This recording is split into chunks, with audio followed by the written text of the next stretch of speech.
মহান বিজয় দিবস আজ।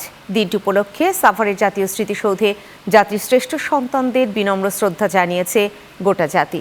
ভোরে সূর্যোদয়ের সাথে সাথে শ্রদ্ধা জানান রাষ্ট্রপতি ও প্রধান উপদেষ্টা।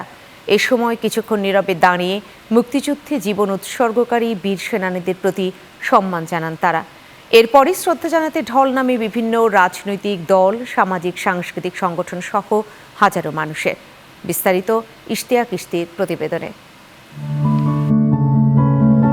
পূর্বের দিগন্তে সূর্য উঁকি দিচ্ছে, পিচ ঢালাইয়ের সড়কের ওপরে জমে আছে রাতের শিশির। নতুন সকলের আগমন হবে একটু পরেই।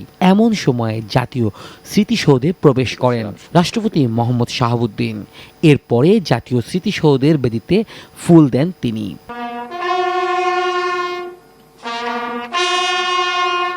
রাষ্ট্রপতির শ্রদ্ধা নিবেদনের পর স্মৃতিসৌধের বেদিতে ফুল দিয়ে জাতির শ্রেষ্ঠ সন্তানদের প্রতি গভীর শ্রদ্ধা জানান প্রধান উপদেষ্টা ডক্টর মোহাম্মদ ইউনূস।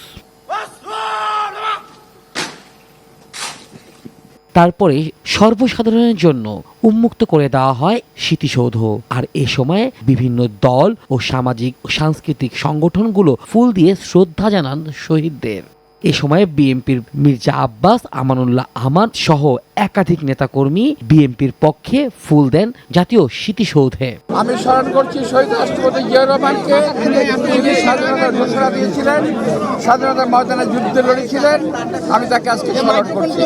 আমরা আশা করেছিলাম স্বাধীনতার পর যে আশা আকাঙ্ক্ষা উদ্দীপনা নিয়ে দেশ গড়ার, আওয়ামী লীগ এসে আমাদের সেই সমস্ত সকল আশা আকাঙ্ক্ষা চূর্ণ বিচূর্ণ করে দিয়েছে।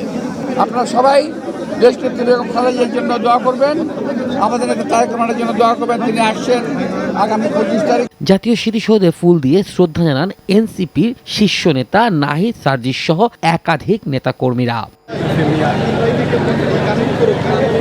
ফুল দিতে আসা নানা পেশা ও শ্রেণীর মানুষ জানিয়েছেন 16 ডিসেম্বর একটি শক্তির প্রতীক, আর এই শক্তি আগামীর বাংলাদেশ গড়তে মূল চালিকা শক্তি হিসেবে কাজ করবে।